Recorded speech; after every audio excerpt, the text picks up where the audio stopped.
Tonight, new controversy over President Trump's restoration of the reflecting pool. It is now sits empty, and the president is criticizing someone within his own administration for acknowledging it was shoddy work, not vandals, who caused problems. CBS's Olivia Rinaldi is in Bridgewater, New Jersey, traveling with the president. Olivia.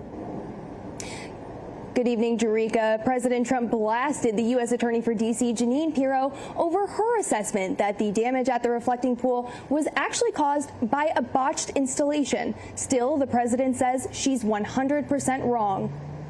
In a stunning Friday filing, Jeanine Pirro motioned to drop a felony charge against David Hearn, a former U.S. Olympian, for allegedly damaging the reflecting pool. Pirro admitted the peeled paint was actually caused by a flawed installation by the contractor and blamed the Interior Department for not being forthcoming with all of the information. Interior Secretary Doug Burgum said on X his department provided Pirro's with, quote, every piece of evidence they asked for in the requested timeline about damage to the pool, which is currently undergoing repairs. The finger pointing comes as President Trump admonished Pirro on Truth Social, writing, quote, I don't know what she was thinking. To me, it was a pure case of vandalism.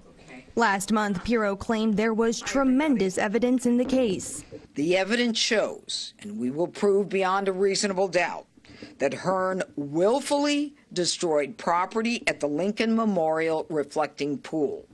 This was a deliberate act.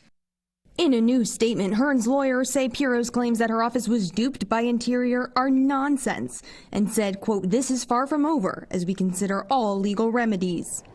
There are still 3 other people charged in relation to the reflecting pool. The DOJ has moved to not prosecute one of those individuals, but the 2 others are still facing misdemeanor charges. Jerika? And Olivia, before you go, we know earlier this week that a confirmation hearing or vote was moved in reference to Acting Attorney General Todd Blanche.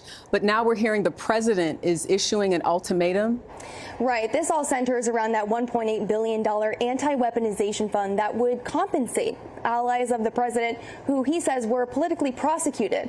Republican Senators Tom Tillis and John Cornyn want the acting attorney general to put in writing that the fund is dead, as he had said in July. But today, the president issued an ultimatum. Writing on Truth Social, he will push hard to see the anti-weaponization bill passed into law if Republican Senators Tillis and Cornyn don't support Blanche. Now, Senator Tillis says he does think that Blanche is qualified for the job, but hopes that they can sort this all out before the committee meeting on Tuesday. Jerika? All right, Olivia Rinaldi traveling with the president this weekend. Thank you.